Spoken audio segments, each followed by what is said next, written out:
The space station called Crossroads floated in the dark between stars like a huge metal city.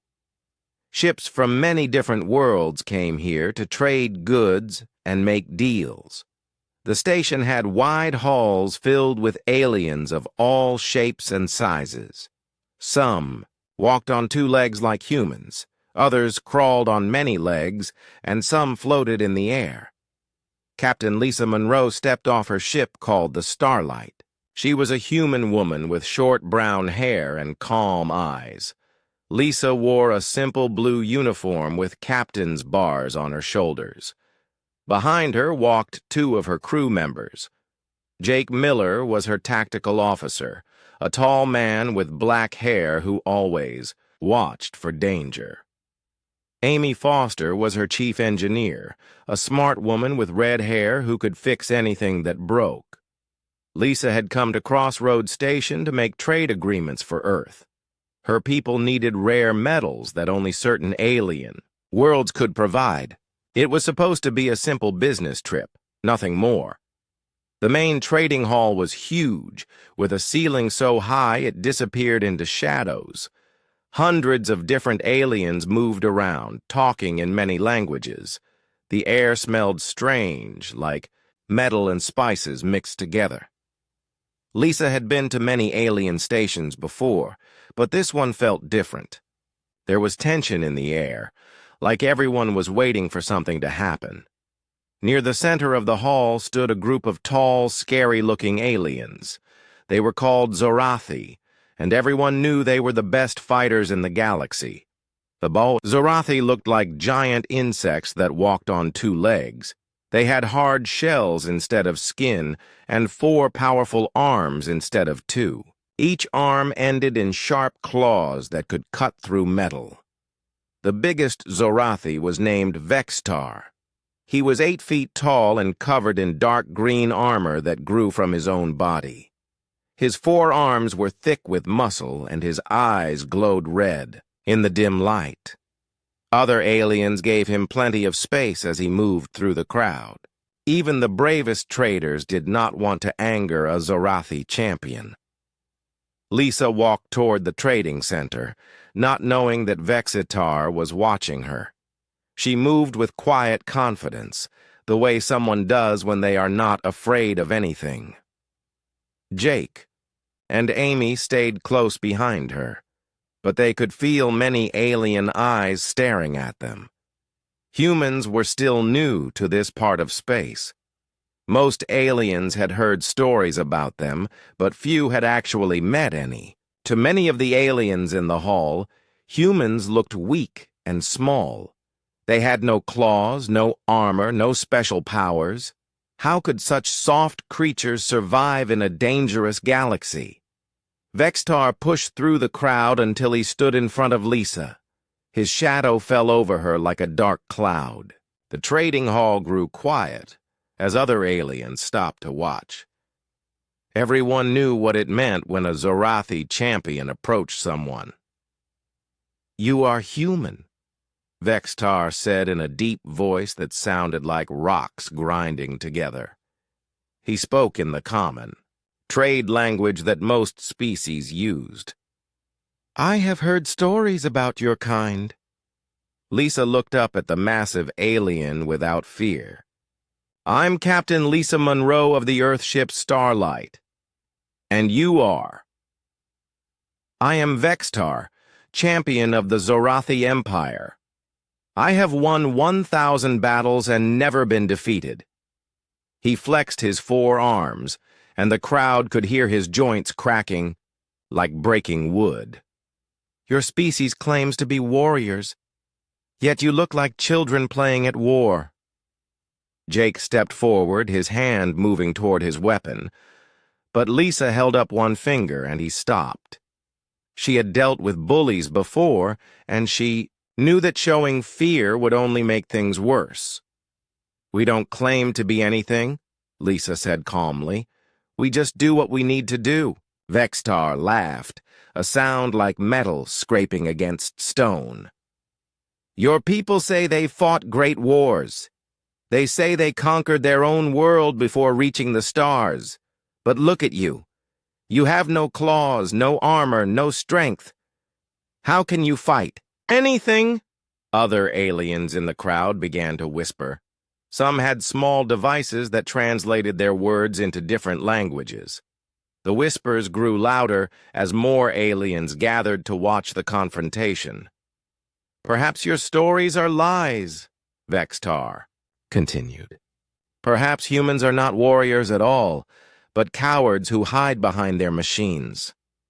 Amy grabbed Jake's arm before he could say something stupid. She knew that Lisa could handle this situation better than anyone.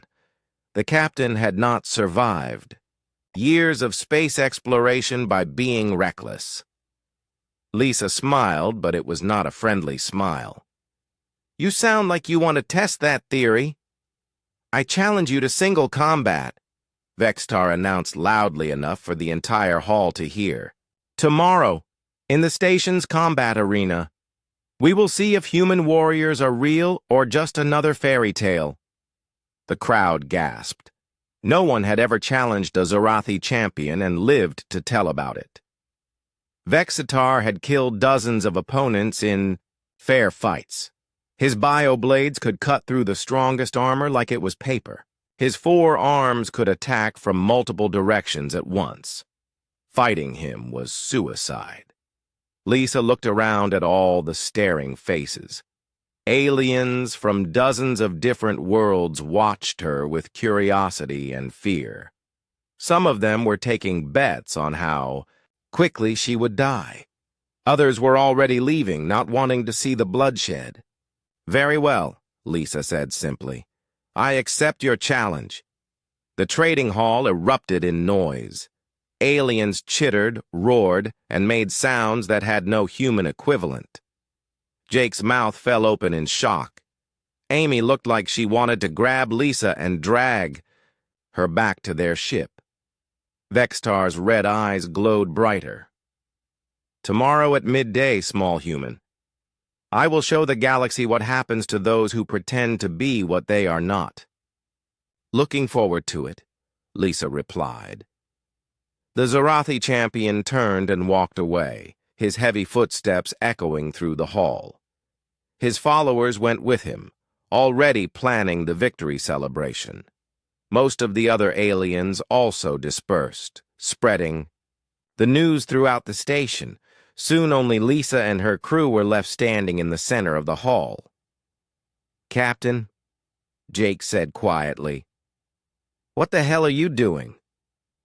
My job, Lisa answered. Someone just insulted humanity in front of representatives from half the galaxy. Did you expect me to walk away? He's killed dozens of opponents, Amy whispered. No one has ever beaten him. Lisa started walking toward the station's guest quarters. Then I guess it's time someone did.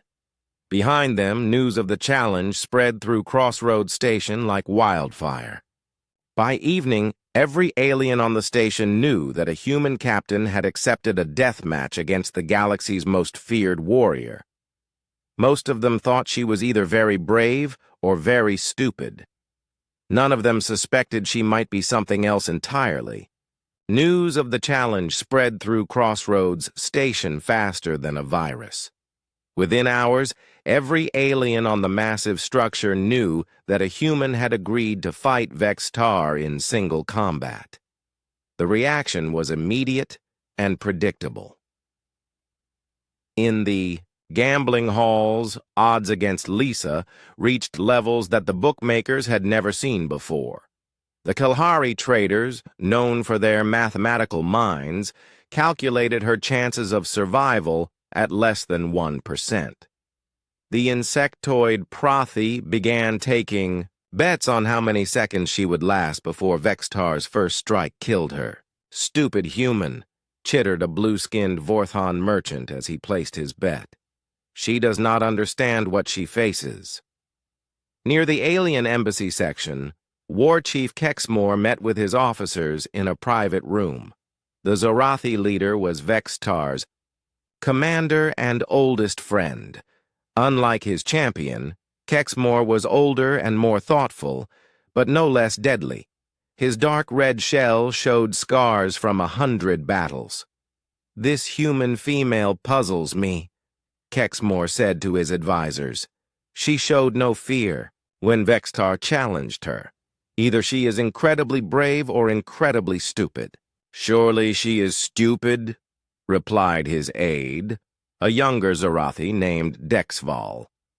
"Humans are soft creatures. They have no natural weapons, no armor, no enhanced strength. What could she possibly do against our champion?" Kexmore stared out the window, at the stars. "Perhaps. But I have read reports about human conflicts on their home world. They fought wars for thousands of years before reaching space. Some of their battles were quite creative." "Stories," Dexval dismissed. "Probably exaggerated to make them seem more impressive than they really are." In other parts of the station, different species had different opinions. The ethereals, beings of pure energy who rarely involved themselves in physical matters, projected their consciousness to observe this unusual event. The Hive Mind Collective sent worker drones to record everything for analysis. Even the mysterious Void Walkers, who usually avoided contact with other species, sent a representative to watch. But in the human quarters, the mood was very different. Lisa sat in her small cabin aboard the Starlight, which was docked at the station. She had removed her uniform and now wore simple exercise clothes. On her desk lay several data tablets, showing information about Zorathi physiology and fighting techniques. Jake paced back and forth in the small room like a caged animal. "Captain, this is insane. You can't fight that thing. He's twice your size and has 4 arms with built-in weapons." "I noticed," Lisa said calmly, not looking up from her reading. Amy sat in the corner working on her tablet. "I've been analyzing the station's medical records. Vextar has fought 47 opponents in official duels. All of them died within the first minute. Most died within the first 10 seconds. "Encouraging," Lisa muttered, making notes on her tablet. "This isn't a joke," Jake snapped. "That alien is a killing machine. His bioblades can cut through battle armor like paper. He's fast, strong, and has centuries of combat experience." Lisa finally looked up. "Jake, do you remember the Titan War?" Jake stopped pacing. The Titan War had been humanity's first real conflict in space, fought against an alien empire that tried to enslave human colonies. It had been brutal and bloody, lasting 3 years. Jake had been there, fighting in the trenches on frozen moons and burning planets. "Of course I remember," he said quietly. "Do you remember what everyone said when it started? That we couldn't win because the Kronar were bigger and stronger than us? That they had better weapons and more ships?" "That was different," Jake protested. "We had armies, ships, technology advantages." "We had brains," Lisa corrected. "We had the ability to adapt and think our way out of impossible situations. That's what we've always had." Amy looked up from her tablet. "The medical data shows Zorathi have enhanced reflexes and strength, but their nervous system has some interesting features. Their 4-armed coordination requires a complex neural network that might have certain vulnerabilities." Lisa smiled. "See? Amy's already thinking like a human." The captain stood and walked to her equipment locker. Inside hung her combat gear, black clothing designed for flexibility rather than protection. It looked pathetic compared to Zorathi bioarmor, but Lisa knew that sometimes the best protection was not getting hit at all. "Captain," Jake said seriously, "I've seen you fight. You're good, probably the best hand-to-hand fighter on this ship. But this isn't about skill. This is about physics. He's just too big and too strong." Lisa pulled out her gear and laid it on the bed.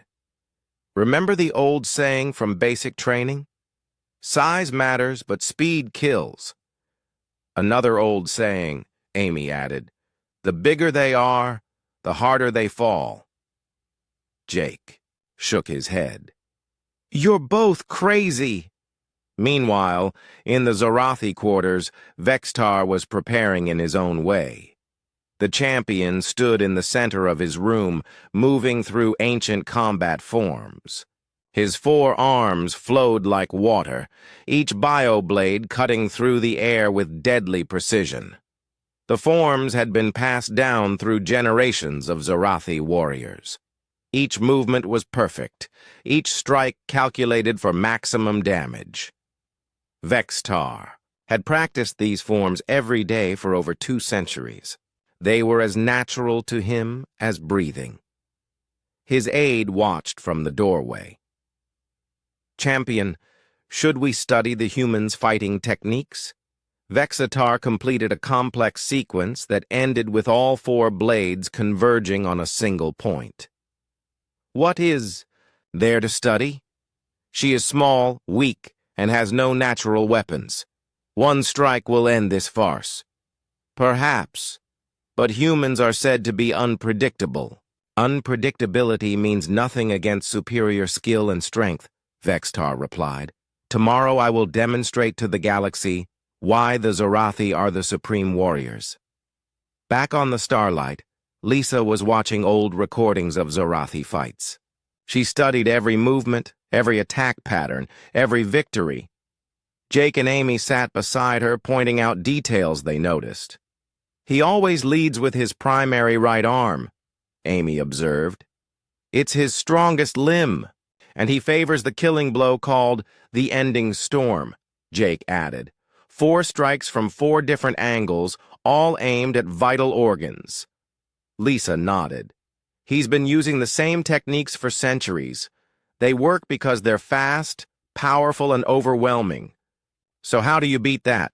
Jake asked. Lisa smiled and paused the recording. You don't fight it. You use it. She spent the next hour explaining her strategy. Jake and Amy listened with growing amazement and horror. The plan was simple, dangerous, and completely insane. It also might actually work. You realize, Amy said slowly, that if you're wrong about any part of this, you'll be dead in seconds. If I'm wrong, Lisa replied, at least I'll have taught the galaxy something about humans. What's that? That we don't give up, even when we should. As the station's night cycle began, most of the aliens settled in to wait for tomorrow's entertainment. In the gambling halls, final bets were placed. In the Zorathi quarters, Vextar meditated on victory. And in the human quarters, Lisa Monroe prepared to show the galaxy what humanity was really made of. The fight was still hours away, but already it was changing everything. The combat arena was located in the heart of Crossroads Station, a massive circular chamber that could hold 5,000 spectators. It had been built years ago when the station first opened, designed for settling disputes and providing entertainment for visitors. But it had never hosted a fight quite like this one. By mid-morning, every seat was filled. Aliens from dozens of different species crowded into the viewing areas, all eager to witness what they expected to be a very short but memorable fight. The betting had reached incredible levels, with some aliens wagering their entire life savings on the outcome. In the premium viewing boxes, important representatives from major galactic powers took their seats. The Kelhari Trade Federation sent their top negotiator. The Prathi Hive Queen attended through a dozen of her drones. Even the mysterious Shadow Council, who rarely appeared in public, sent a cloaked observer. The arena floor itself was a circle of polished metal 50 feet across, surrounded by an energy barrier to protect the audience. Above the floor hung massive screens that would show every detail of the fight to spectators throughout the station. Camera drones buzzed around the arena like metal insects, recording everything. Station Commander Rex Phillips stood in the control booth overlooking the arena. He was a gruff human in his 60s, with gray hair and tired eyes that had seen too much. Rex had been running Crossroads Station for 15 years, dealing with every kind of alien dispute and crisis imaginable. But this fight worried him more than most. "Sir," said his assistant, a young woman named Karen Price, "we're getting reports of illegal weapons smuggling rings betting on the fight's outcome. Should we investigate?" Rex waved dismissively. "Let them bet. After today, they'll either be celebrating or crying into their drinks. Either way, it's not our problem." He looked down at the arena, where technicians were making final preparations. "Have you seen Captain Monroe's service record?" "Yes, sir. It's impressive." "Impressive doesn't begin to cover it," Rex muttered. "That woman fought in the Titan War, survived the siege of New Moscow, and led the assault on Kronar Prime. She's killed more aliens in combat than most people have seen in their entire lives." Karen looked surprised. "Then why is everyone betting against her?"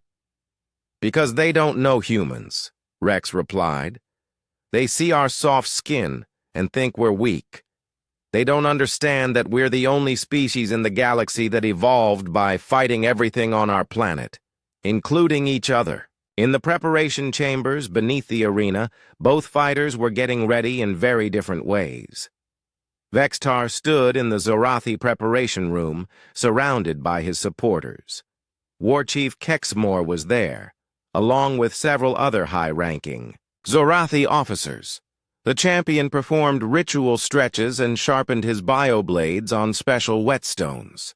"Remember," Kexmore said, "this fight represents more than personal honor. The galaxy is watching. Show them that Zorathi strength is absolute." Vextar's blades gleamed like mirrors. "I will end this quickly, War Chief. The human will not suffer. Long, good. And Vextar?" Kexmore paused. "Be careful. Humans have a reputation for surprises," the champion laughed. "What surprise could such a small creature possibly have?" In the human preparation room, Lisa sat quietly on a simple bench. She wore her black combat outfit, lightweight and flexible. Compared to Zorathi bio-armor, it offered almost no protection. But Lisa had never relied on armor to keep her alive. Jake paced nervously while Amy checked and rechecked her medical scanner. "Your heart rate is completely normal," Amy reported. "How are you so calm?" "Because being nervous won't help," Lisa replied simply. "The entire galaxy is watching," Jake said. "If you lose, it won't just be your death. It'll damage humanity's reputation throughout known space." Lisa stood and stretched her arms. "Then I guess I better not lose." A chime sounded through the chamber, indicating 5 minutes until the fight began. Lisa walked to the door that led to the arena floor. "Captain," Jake called after her. She turned back. "Give them hell." Lisa smiled. "Always do." Up in the arena, the crowd noise reached a deafening level. Aliens chittered, roared, and made sounds that had no equivalent in human language. The excitement was electric, crackling through the air like static. Elder Quinn, the referee, stood at the center of the arena. He was a Centaurian, a species known for their neutrality and fairness. His 4 arms marked him as a relative of the Zorathi, but his peaceful nature made him perfect for officiating disputes. "Citizens of the galaxy," Elder Quinn announced, his voice amplified throughout the arena. "Today we witness a challenge of honor between 2 warriors. Let all who watch remember that courage comes in many forms." A massive door opened on one side of the arena. and Vextar emerged. The crowd exploded in cheers and roars of approval. The Zorathi champion was a terrifying sight, his dark green bio-armor gleaming under the arena lights. His four arms moved in perfect coordination as he acknowledged the crowd's adoration. Vextar was 8 feet of pure muscle and chitin, built for killing. His bio-blades caught the light like captured stars. When he moved, it was with the fluid grace of a predator that had never known defeat. The crowd's reaction to his entrance shook the station itself. Then the opposite door opened, and Lisa Monroe stepped onto the arena floor. The noise died instantly, replaced by shocked silence. She looked impossibly small compared to her opponent, a single human woman walking calmly across the polished metal floor. Her black outfit seemed almost casual next to Vextar's natural armor. But something in the way she moved caught the attention of the more experienced observers. Lisa didn't walk like someone going to her death. She moved with the confident stride of a predator approaching prey. In the premium viewing boxes, several alien leaders leaned forward with sudden interest. "Interesting," murmured the Kelhari trade representative. "She shows no fear." "Humans rarely do," replied the Shadow Council observer. "That's what makes them dangerous." Vextar watched Lisa approach from across the arena. Up close, she looked even smaller and more fragile than he had expected. Her skin was pale, almost translucent compared to his armored hide. She had no visible weapons, no natural defenses, nothing that could possibly threaten him. "Last chance to surrender, little human," he called out, his voice echoing through the arena. "I take no pleasure in killing the helpless." Lisa stopped, about 20 feet away from him, and assumed a relaxed stance. "I appreciate the offer, but I think I'll stick around," the crowd murmured at her response. Some aliens began to wonder if there was more to this human than met the eye. Elder Quinn raised his 4 arms for attention. "The rules are simple. Single combat until one fighter yields or is unable to continue. No weapons beyond natural abilities. No outside interference." He looked at both fighters. "Do you both understand and accept these terms?" "I accept," Vextar declared. "Same here," Lisa said simply. Elder Quinn stepped back to the edge of the arena. "Then let the challenge begin." The silence that followed was absolute. 5,000 aliens held their breath, waiting for the violence to begin. Camera drones positioned themselves for the best angles. Throughout the galaxy, beings tuned in to watch what everyone expected to be the shortest fight in arena history. Vextar flexed his 4 arms and assumed his traditional combat stance. It was a terrifying display of coordinated lethality that had intimidated countless opponents into mistakes before the first blow was struck.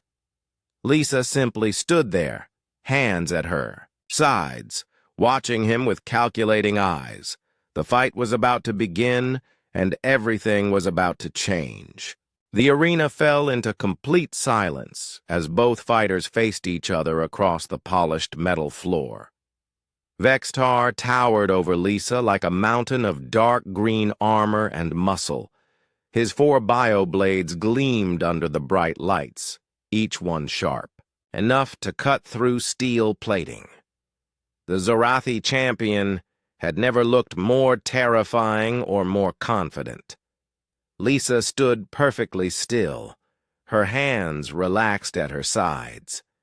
To most observers, she looked completely unprepared for what was about to happen. Some aliens in the crowd began to feel sorry for her, while others grew impatient for the violence to begin. Vextar raised his primary right arm, the one that held his largest and deadliest blade. The crowd recognized this gesture and grew excited. He was about to make his traditional pre-combat declaration, something every Zorathi champion did before a formal duel. "Human!" Vexitar's voice boomed across the arena, amplified by the speakers so every alien on the station could hear. "Before I end your life, I want the galaxy to understand what is about to happen." He began to pace in a small circle, his 4 arms moving in a hypnotic pattern that showed off their deadly coordination. "I am Vextar, champion of the Zorathi Empire. I have fought 1,000 battles across 50 worlds. I have defeated every challenger who dared to face me." The crowd roared approval, especially the Zorathi delegation in their private viewing box. War Chief Kexmore nodded with satisfaction as his champion spoke. "Your species tells stories about being warriors," Vextar continued, his red eyes fixed on Lisa. "You claim to have conquered your own world through conflict. You say you have fought great wars among the stars, but look at you." He gestured with 2 of his arms toward Lisa's small form. "You have no armor, no claws, no strength. You are soft and weak like all mammals. How can such creatures claim to understand war?" Lisa said nothing, just watched him with those calm, calculating eyes. Her silence seemed to annoy Vextar more than any response could have. "I think your stories are lies," the champion declared. "I think humans are cowards who hide behind machines and tell tales to make themselves seem brave. Today, I will prove this to the galaxy." The crowd was hanging on every word. This was exactly the kind of dramatic theater they had come to see. In the gambling halls throughout the station, final bets were being placed based on how confident Vextar sounded. The Zorathi champion stopped pacing and assumed his full battle stance. All 4 arms spread wide, bioblades extended. He looked like a nightmare given form. "I swear by the blood of my ancestors, human, I will end you in one strike. Your species' reputation dies with you today." The crowd erupted in cheers and roars that shook the station's hull. Aliens throughout the galaxy watching on screens felt their own battle lust stirring as they witnessed the raw power and confidence of the legendary champion. But in the human viewing section, Jake and Amy exchanged worried glances. They knew Lisa well enough to recognize the look on her face. She wasn't intimidated by Vextar's display. If anything, she looked amused. Elder Quinn stepped forward to address Lisa. "Captain Monroe, do you have any words before this combat begins?" Lisa was quiet for a long moment, still studying her opponent. The entire arena waited for her response. What could a small human possibly say in the face of such overwhelming force? Finally, she spoke. Her voice was calm and carried clearly through the arena's speakers. "I'll try to make it educational." The crowd murmured in confusion. Educational? What did that mean? Many aliens looked at each other, wondering if they had missed something in the translation. Vextar's red eyes flared brighter. "Educational? You think to teach me something, soft creature?" "Not you," Lisa replied, still perfectly calm. "Them." She gestured toward the packed viewing areas. "Most of these people have never seen how humans really fight. Today seems like a good day for a demonstration." The champion laughed, a sound like grinding stone. "The only thing you will demonstrate is how quickly humans die." "We'll see," Lisa said simply. In the premium viewing boxes, several alien leaders were beginning to pay closer attention. There was something about the human's confidence that didn't match her apparent disadvantages. The Shadow Council observer leaned forward with interest. "Either she has a plan, the observer whispered to his companion, or she's completely insane. With humans, replied the Kalahari trade representative. Those two things are often the same. Elder Quinn looked between both fighters one final time. The rules are clear. Combat continues until one yields or is unable to continue. No weapons beyond natural abilities. No outside interference permitted. He backed away toward the edge of the arena. Fighters, are you ready? Vextar flexed all four arms and settled into his attack position. I have been ready for centuries. Lisa simply nodded. Then let the combat begin. Elder Quinn's words echoed through the arena as he stepped back behind the protective barrier. The moment everyone had been waiting for had finally arrived. Vextar immediately began moving, but not to attack. First, he performed what the Zorathi called the display of dominance. It was a traditional sequence designed to intimidate opponents and show off the fighter's skill and coordination. His four arms moved in perfect harmony, bioblades cutting through the air in complex patterns. He spun and leaped, demonstrating his speed and agility despite his massive size. The crowd watched in fascination as he performed maneuvers that would be impossible for any two-armed creature. Behold the power of true warriors, Vexatar called out as he moved. This is what your species will never understand. Lisa watched the display without moving. She tracked every motion, analyzed every pattern, calculated timing and distance. While the crowd saw an impressive show of martial skill, Lisa saw something very different. She saw predictability.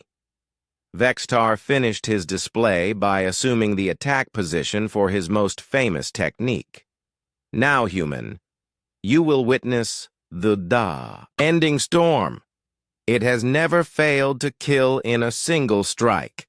He crouched low, all four bioblades positioned for maximum damage. His muscles coiled like springs, ready to explode into motion. When I move, you will have perhaps 2 seconds to live. Use them wisely. The crowd held its breath. This was the moment they had all come to see. The legendary ending storm was about to be unleashed on the small human female who had dared to challenge Zorathi supremacy. Lisa took a small step forward, moving closer to her opponent instead of backing away. The gesture surprised many observers. Why would she move into range of his attack? Last words, human? Vextar asked mockingly. Lisa smiled, and for the first time since entering the arena, she looked truly dangerous. Just one piece of advice. What? Next time you want to end someone in one strike, she said quietly, you should probably make sure you can actually hit them first. Vexatar's red eyes blazed with fury. Enough! He launched himself forward with explosive force, all four bioblades converging on Lisa's position in the attack that had killed dozens of opponents. The ending storm was fast, powerful, and absolutely lethal. The crowd roared as the champions. Massive form flew through the air toward his tiny opponent, and Lisa Monroe, who had spent her entire life fighting impossible odds, calmly stepped aside. What happened next would be talked about throughout the galaxy for generations to come. Time seemed to slow as Vextar launched his attack. The ending storm was a perfect display of Zorathi combat doctrine. Overwhelming force applied with devastating precision. All four bioblades converged on Lisa's position from different angles, moving too fast for most eyes to follow. The crowd gasped as the massive champion flew through the air like a missile of death. His attack covered the distance between him and Lisa in less than a second. To most observers, it looked like the fight was already over. But Lisa had been watching Vexitar's movements for the past few minutes, studying his patterns and timing. She had seen him perform this exact attack sequence during his intimidation display. While everyone else had been impressed by his skill, she had been calculating angles and distances. Instead of trying to block or dodge away from the attack, Lisa did something completely unexpected. She stepped forward and slightly to the left, moving toward Vextar instead of away from him. The movement was small, just a single step and a slight shift of her body weight. But it was perfectly timed and precisely calculated. Vextar's 4 blades, which had been aimed at where Lisa was standing, suddenly found empty air. The champion's own momentum carried him past his target, his carefully coordinated attack turning into an uncontrolled stumble. For the first time in his life, Vextar had missed with the ending storm. But Lisa wasn't finished. As the massive Zorathi flew past her, off balance and unable to correct his trajectory, she moved with the kind of speed and precision that comes from a lifetime of combat training. Her first strike was almost casual, a simple palm thrust that caught Vextar in the side as he passed. To the crowd, it looked like she had barely touched him, but Lisa had aimed for a specific spot, where Zorathi anatomy created a weak point in their otherwise impenetrable armor. The impact sent a shock wave through Vextar's nervous system, disrupting the complex neural network that controlled his four-armed coordination. Suddenly, his arms weren't working together anymore. The champion hit the arena floor hard, his bioblades clattering against the metal. He rolled twice before coming to a stop, confusion and pain replacing the confidence that had filled his red eyes. What? He gasped, trying to understand what had just happened. The crowd was completely silent, shocked into speechlessness by what they had just witnessed. The legendary Zorathi champion, the undefeated warrior who had killed dozens of opponents, was lying on the floor after missing his most devastating attack. In the Zorathi viewing box, War Chief Kexmore leaned forward with disbelief. "Impossible," he whispered. But down in the arena, Lisa was just getting started. Vextar struggled to his feet, his forearms moving awkwardly as his nervous system tried to re-establish proper coordination. He had never experienced anything like this before. His body, which had always obeyed his commands perfectly, suddenly felt foreign and unreliable. "Lucky," he snarled, raising his bioblades again. "You caught me off guard. It will not happen again." Lisa stood about 10 feet away, completely relaxed. "You're right," she said calmly. "It won't happen again." Vexitar charged forward, this time abandoning his formal techniques in favor of raw aggression. He swung his primary blade in a wide arc that should have cut Lisa in half, but she wasn't there when the blade arrived. Lisa had moved again, this time ducking under his swing and stepping inside his reach. From this close, Vexitar's size advantage became a disadvantage. His long arms couldn't target her effectively. Her second strike was a precise elbow to another weak point in Zorathi anatomy, this one located where the champion's armor plates connected. The impact disrupted nerve clusters that controlled his balance and spatial awareness. Vextar staggered backward, his coordination degrading further. The arena floor seemed to tilt beneath his feet, and his red eyes couldn't quite focus properly. "Stand still," he roared, swinging wildly with all 4 arms. Lisa flowed around his attacks like water around stones. Every movement was economical and precise, wasting no energy on unnecessary flourishes. While Vextar thrashed with increasing desperation, she remained calm and controlled. The crowd began to murmur as they realized what they were witnessing. This wasn't luck or accident.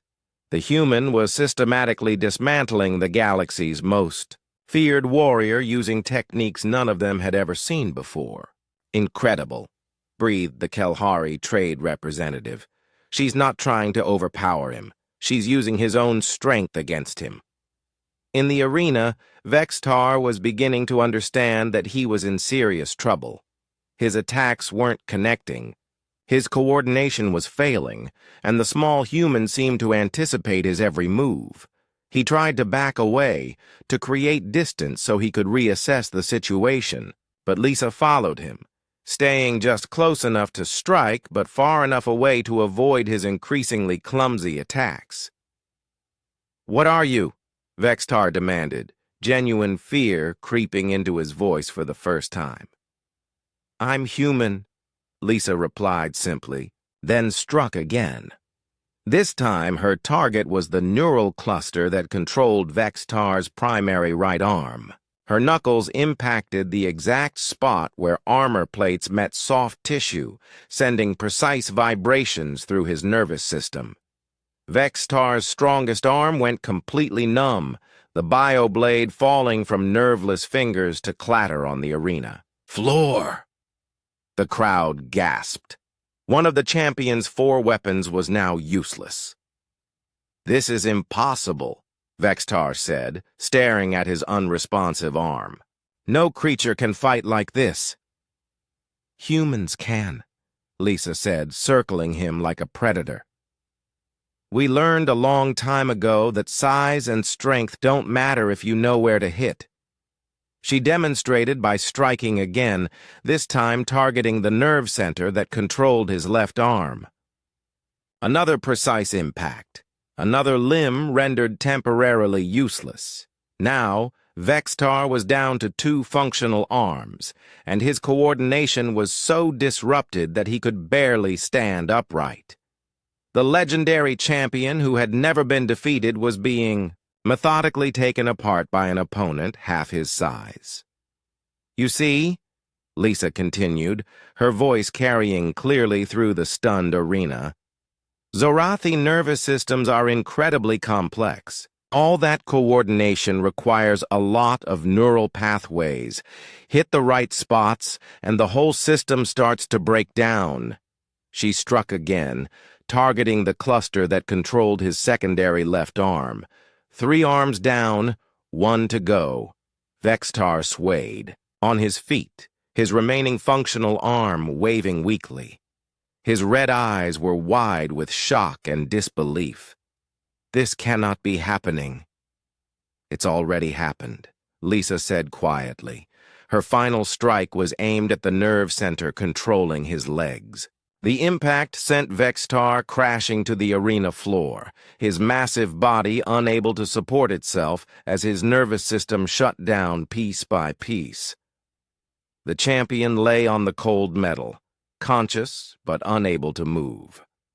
All 4 of his arms were temporarily paralyzed, his legendary bioblades scattered uselessly around him. The entire sequence had taken less than 30 seconds. Lisa stood over her fallen opponent, not even breathing hard. She looked up at the shocked crowd, at the thousands of aliens, who had expected to watch her die quickly, and instead had witnessed something they would never forget. "The lesson," she announced, her voice carrying through the absolute silence, "is that there's always more than one way to win a fight." In the viewing boxes, alien leaders sat in stunned silence, suddenly understanding that everything they thought they knew about humans was wrong. The arena remained completely silent as Lisa stood over the fallen Zorathi champion. Vextar lay on the polished metal floor, his massive body spread across the center of the fighting space like a defeated giant. His 4 arms were positioned at odd angles, each one temporarily paralyzed by Lisa's precise strikes to his nervous system. 5,000 aliens stared in absolute shock. What they had just witnessed defied everything they thought they knew about combat, about strength, and about humans. The legendary champion who had never been defeated, who had killed dozens of opponents in single combat, had been systematically dismantled by a creature less than half his size. Vextar's red eyes moved frantically, the only part of his body he could still control. He tried to speak, but even his vocal cords weren't responding properly. All he could manage was a weak wheeze as he struggled to understand what had happened to him. Lisa knelt down beside him, close enough that only he could hear her words. "The paralysis is temporary," she said quietly. "Your nervous system will recover in about an hour. Nothing is permanently damaged." Vextar's eyes widened with confusion. If she could have killed him, why hadn't she? "The first strike disrupted your coordination center," Lisa continued, her voice clinical and educational. "The second affected your balance and spatial awareness. The third, fourth, and fifth hits targeted the specific nerve clusters controlling each of your arms. It's a technique we developed for fighting larger, stronger opponents." She stood up and looked around the arena, addressing the crowd for the first time since the fight began. "This is what humans call the five-piece solution. Break down your opponent systematically, piece by piece, until they can't fight back." Her words were amplified throughout the arena and broadcast to millions of aliens across the galaxy. The term five-piece solution would become part of galactic military doctrine within a year. In the Zorathi viewing box, War Chief Kexmore sat in stunned silence. His greatest champion, the pride of their warrior culture, had been defeated without the human even drawing blood. It was impossible, yet he had witnessed it with his own eyes. "How?" he whispered to his aide. I don't know, War Chief. Our intelligence report said humans were weak." Kexmore stood up slowly, his own forearms trembling slightly. "Our intelligence. Reports were wrong." Down in the arena, Elder Quinn approached cautiously. As the referee, he needed to make an official ruling, but he had never witnessed anything quite like this before. The human had clearly won, but the Zorathi champion was still alive and would recover. "The combat is concluded," Elder Quinn announced, his voice carrying through the speakers. "Captain Lisa Monroe is victorious." The words seemed to break the spell that had fallen over the crowd. Suddenly, the arena erupted in noise as thousands of aliens began talking, shouting, and making sounds of amazement in dozens of different languages. Some aliens cheered, impressed by the display of skill they had witnessed. Others sat in worried silence, suddenly understanding that humans might be far more dangerous than anyone had realized. The gambling halls were in chaos as bookmakers tried to figure out how to pay out bets that no one had expected to win. Medical teams rushed onto the arena floor to check on Vextar. The Zorathi champion was conscious, and his vital signs were stable, but he couldn't move any of his limbs. The medical technicians had never seen anything like it. "What did you do to him?" asked Dr. Helen Cross, the station's chief medical officer. "Temporary. Neural disruption," Lisa explained. "His nervous system is shutting down non-essential functions to protect itself. He'll be fine in an hour or two." Dr. Cross ran her scanner over Vexitar's motionless form. "Incredible. You hit him with surgical precision.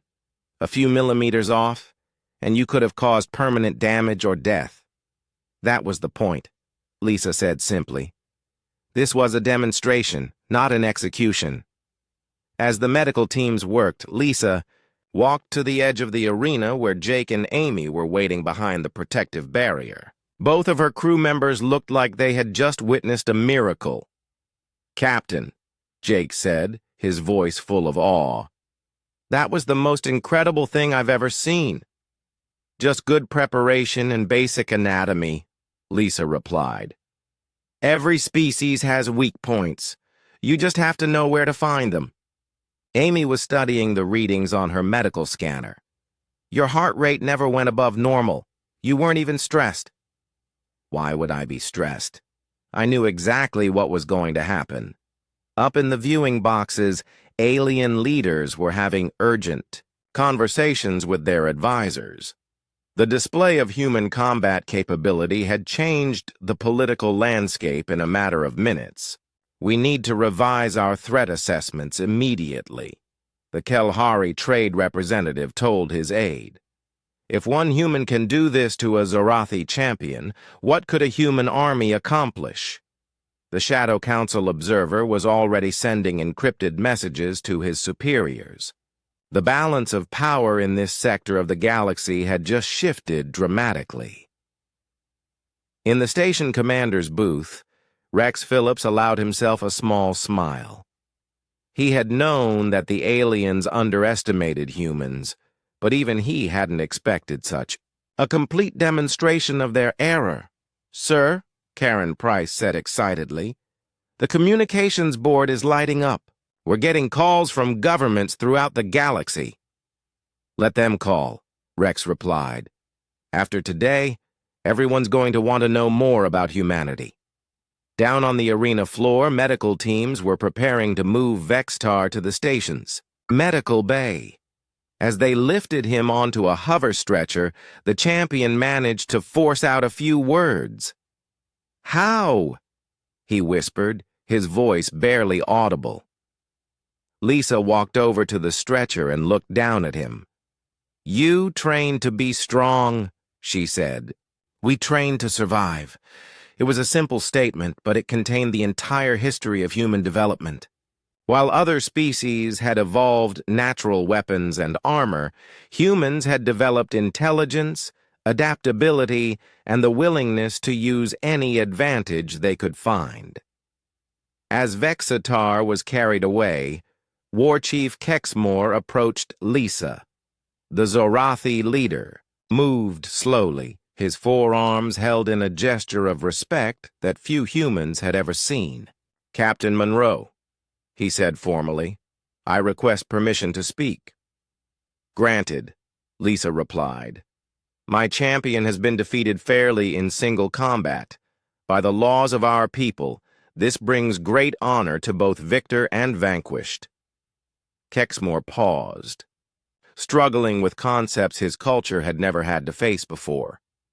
But I must ask, how is this possible? Lisa looked up at the massive alien leader. Your people are warriors, War Chief. But you fight with honor, according to rules and traditions. Humans learned to fight without rules, against enemies that wanted to kill us and everything we cared about. She gestured toward the arena where Vextar had fallen. Your champion is incredibly skilled and powerful, but he's been using the same techniques for centuries. We learned to adapt, to change, to find new ways to win when the old ways failed. Kexmore nodded slowly. And this 5-piece solution? One of many techniques we developed. We have hundreds of ways to defeat larger, stronger opponents. We had to, or we wouldn't have survived our own planet. The war chief looked around the arena, seeing it with new eyes. We have much to learn from your people. And we have much to learn from yours, Lisa replied diplomatically. This doesn't have to change anything between our species. It just means we understand each other better now. As the crowd began to disperse, word of the fight spread throughout Crossroads Station and beyond. Within hours, recordings of the battle would reach every corner of known space, carrying a simple but profound message. Humanity was far more dangerous than anyone had realized. But more than that, humans were precise, controlled, and capable of incredible restraint even in victory.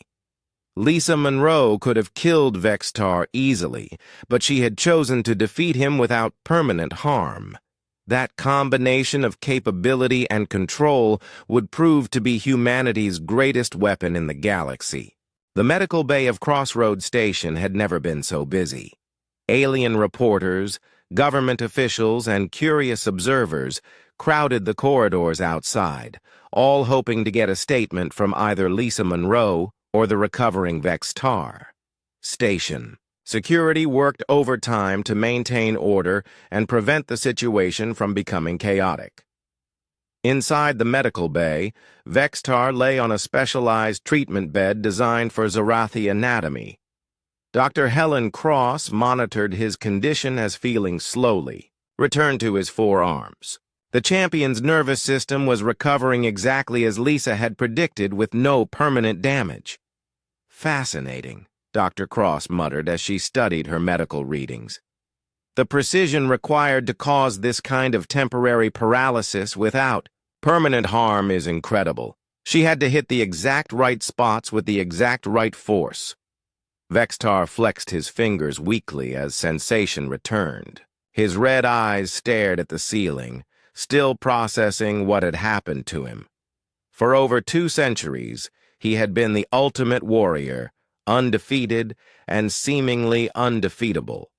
Now he understood how fragile that reputation had been. War Chief Kexmore entered the medical bay, his heavy footsteps echoing off the metal walls. He approached his champion's bedside with a mixture of concern and confusion.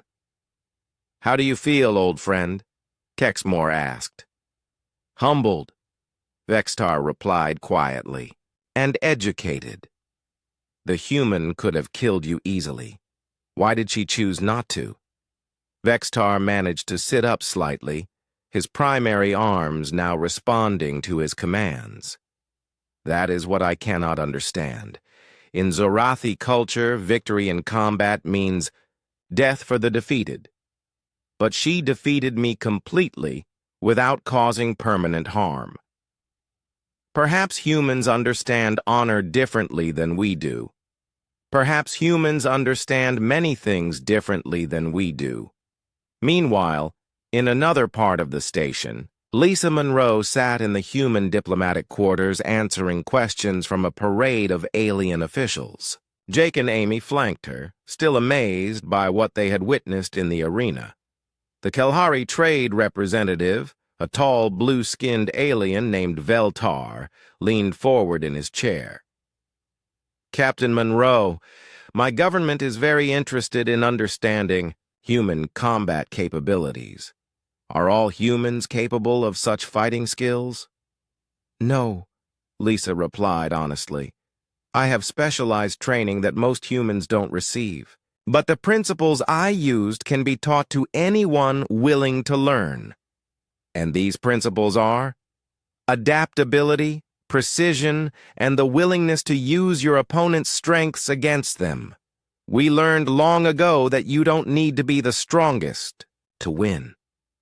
You just need to be smarter." The Shadow Council observer, hidden beneath a dark cloak, spoke in a voice that sounded like whispers in wind. "Your species has been hiding its true capabilities." Lisa shook her head. "We haven't been hiding anything. You just never asked the right questions. Everyone assumed that because we look soft and weak, we must be soft and weak. But appearances can be deceiving." Ambassador Quintel from the Prathi Collective clicked her mandibles thoughtfully. "Our intelligence reports indicated that humans were a peaceful species focused on trade and exploration." "We are peaceful," Lisa said. "That doesn't mean we're helpless. There's a difference between choosing not to fight and being unable to fight." Jake spoke up for the first time. "Humans spent thousands of years fighting each other before we reached the stars. We learned every possible way to kill, disable, or defeat an opponent. When we finally stopped fighting each other, we didn't forget those skills. We just started using them more selectively," Amy added. The interviews continued for hours, but the real impact of the fight was happening throughout the station and beyond. In the trading halls, the dynamics of negotiation had shifted dramatically. Alien merchants who had previously viewed humans as easy targets now approached them with newfound respect. In the gambling halls, the bookmakers were still trying to process what had happened. The odds against Lisa had been so extreme that several establishments faced bankruptcy from having to pay out the few bets placed on her victory. "How were we supposed to know?" complained Grixtal, a Vorthan bookmaker who owed more credits than his establishment was worth. She looked so small and helpless. His partner, a crystalline being named Shalvek, projected frustration through color changes in his translucent body. "The humans played us. They let everyone assume they were weak." "Did they?" asked their security, Chief, a massive Krogan warrior.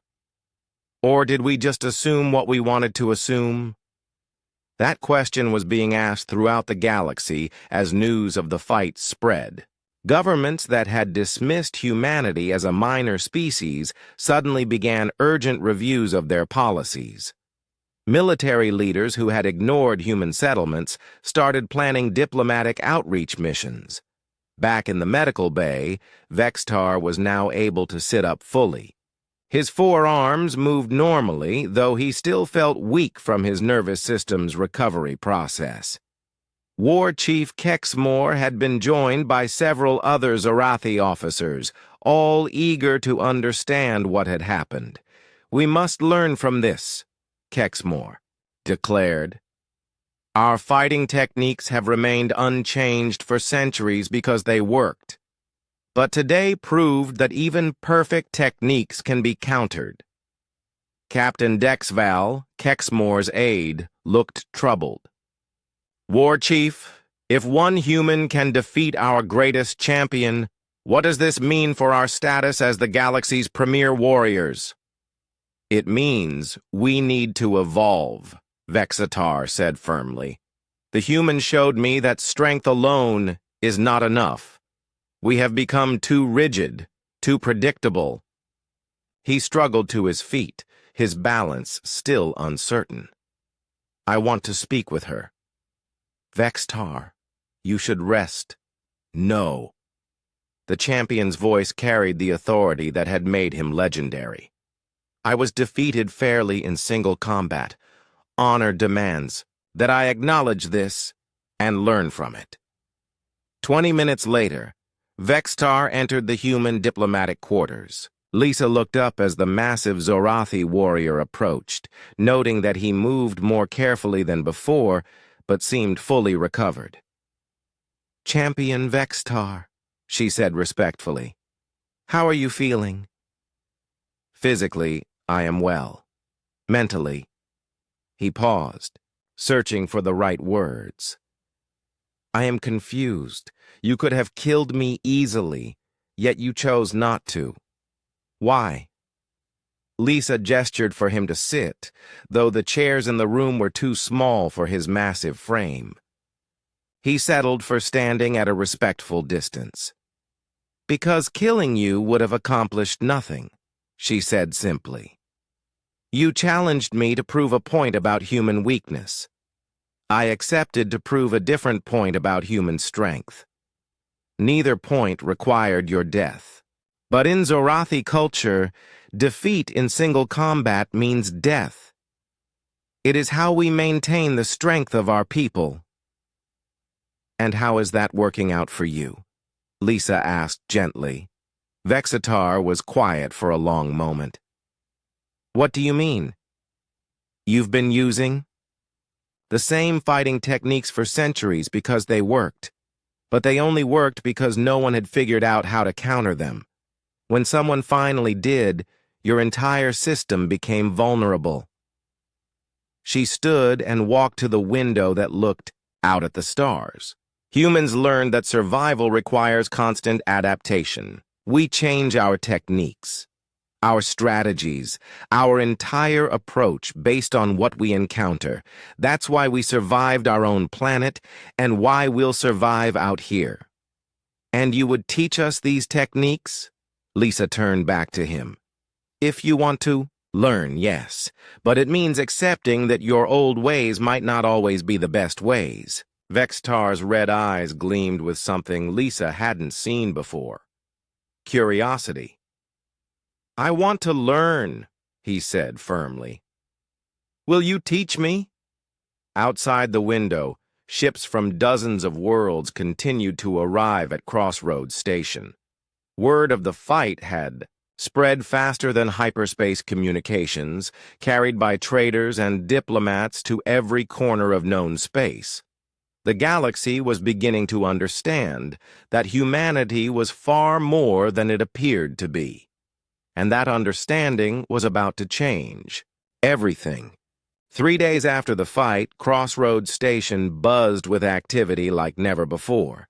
Ships arrived hourly from across the galaxy, carrying diplomats, military observers, trade representatives, and curious beings who wanted to witness the aftermath of what many were calling the most significant combat demonstration in galactic history. The arena where Lisa had defeated Vextar had become an unofficial pilgrimage site. Aliens from dozens of species stood in the empty fighting space, trying to understand how such a dramatic reversal of expectations had occurred. The polished metal floor still showed scuff marks from where the legendary Zorathi champion had fallen. In the human diplomatic quarters, Lisa found herself busier than she had ever been as a starship captain.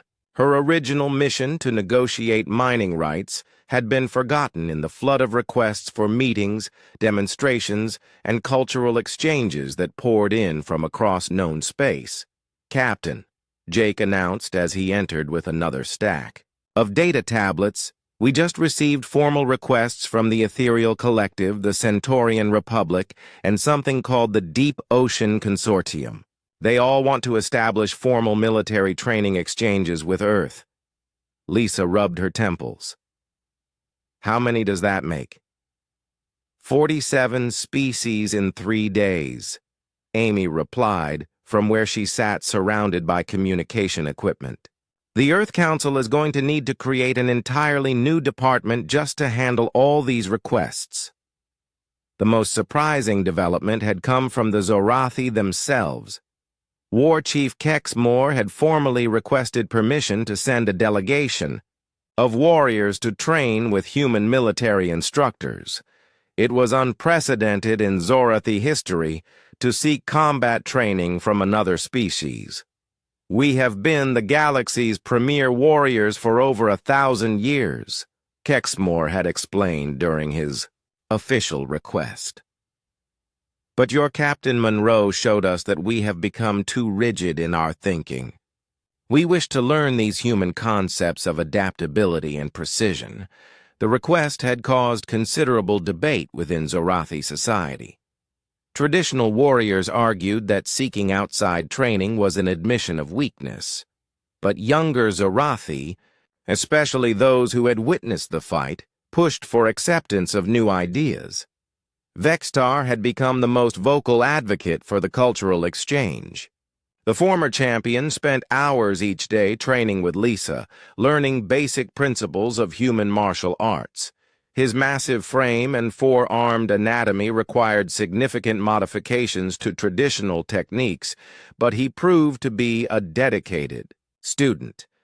The human way of fighting is completely different from ours, Vextar explained to a gathering of Zorathi officers. We rely on overwhelming force and intimidation. Humans rely on timing, precision, and understanding their opponents' weaknesses. But surely our traditional methods are superior? Questioned Captain Mortek, a younger warrior who had not witnessed the arena fight. Vextar flexed his forearms, now fully recovered from his defeat. I thought the same thing 3 days ago. Then I found myself lying paralyzed on the arena floor, defeated by an opponent half my size. The transformation in Vextar was remarkable to observe. The arrogant champion who had publicly sworn to end Lisa in one strike had become thoughtful and analytical. He questioned everything about Zorathi combat doctrine, searching for ways to improve, and adapt. "Show me again how you disrupted my coordination," he asked Lisa during one of their training sessions. Lisa demonstrated the precise strike that had begun his downfall. It's not about force. It's about understanding anatomy and targeting the right spot with the right technique. And this works on other species? With modifications, yes. Every species has vulnerable points in their nervous system. You just need to study them and adapt your approach. Meanwhile, other species were drawing their own conclusions from the fight. The Kalahari Trade Federation revised their threat assessments for all human territories. The Prathi Collective began studying human military history, trying to understand how such a seemingly weak species had conquered their own planet. The Shadow Council, perhaps the most secretive organization in the galaxy, emerged from the shadows to offer humanity a formal alliance. Their representatives, still hidden beneath dark robes, met with Lisa in a secure conference room.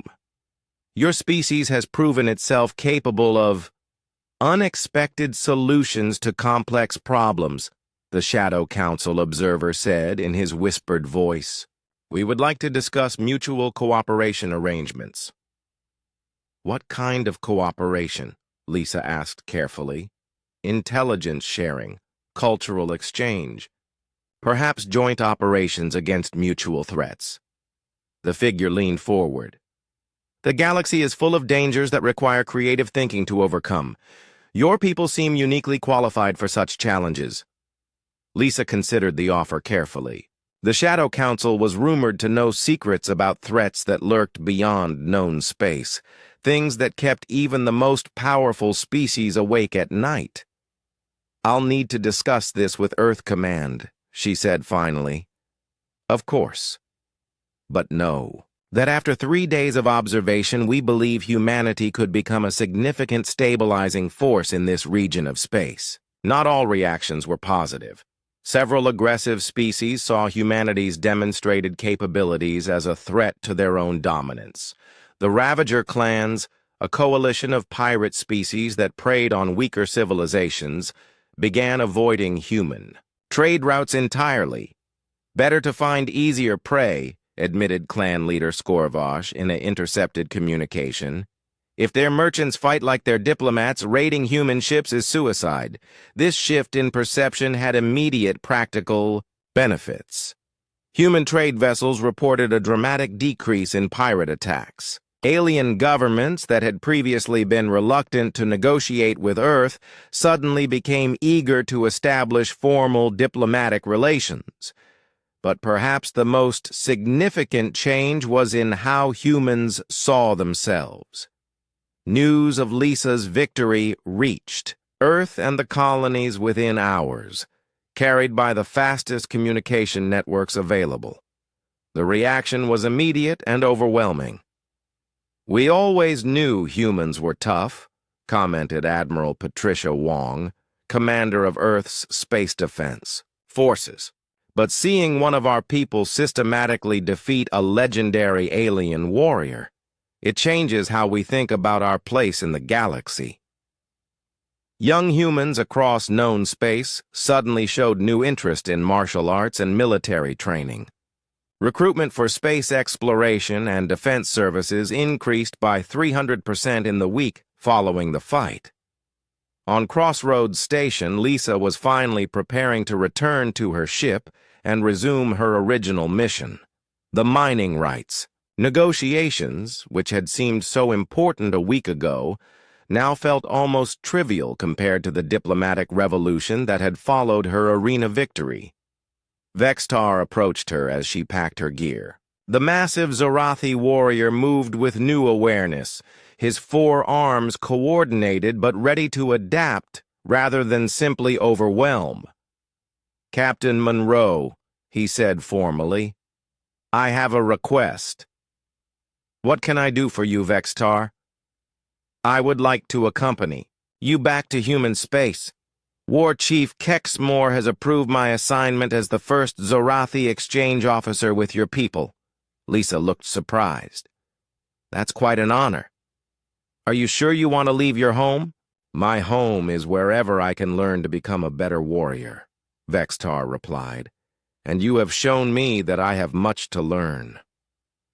As the Starlight prepared to depart Crossroads Station, Lisa stood on the bridge looking out at the dozens of alien ships that had gathered to witness their departure. Representatives from species that had never acknowledged humanity now watched with respect and curiosity. "Captain," Jake reported from his station, "we're receiving departure messages from 43 different ships. Most of them are requesting permission to escort us to the hyperspace jump point." "Grant the requests," Lisa replied. "Let them see how humans travel." Amy looked up from her engineering console. "Captain, I'm still having trouble believing all this started because that Zarathi wanted to prove humans were weak." Lisa smiled as the Starlight began moving away from the station. "Sometimes the best way to win is to let your opponent make the first move." Behind them, Crossroads Station continued its busy operations, but everything had changed. In the trading halls, humans were now treated as equals rather than curiosities.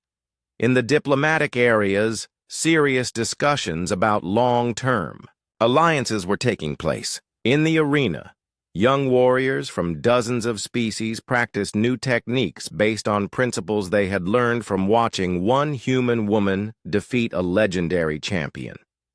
As the Starlight jumped to hyperspace, carrying its unusual new passenger, and a hold full of successfully negotiated mining contracts, Lisa reflected on how a simple challenge had transformed humanity's relationship with the galaxy. "Where to next, Captain?" Jake asked. Lisa looked at the star charts showing dozens of human colonies spread across known space. Each one was now a little safer, a little more respected, because of what had happened in an arena on a neutral station. "Home," she said simply. "We have a lot of work to do." The galaxy had learned that humans were far more than they appeared to be, and humanity was just getting started showing them what that really meant. In the years that followed, the phrase five-piece solution would become standard terminology in galactic military academies. The arena fight would be studied by strategists and philosophers alike, and the human who had stood calmly in the face of certain death would become a legend that parents of a dozen species would tell their children. But for Lisa,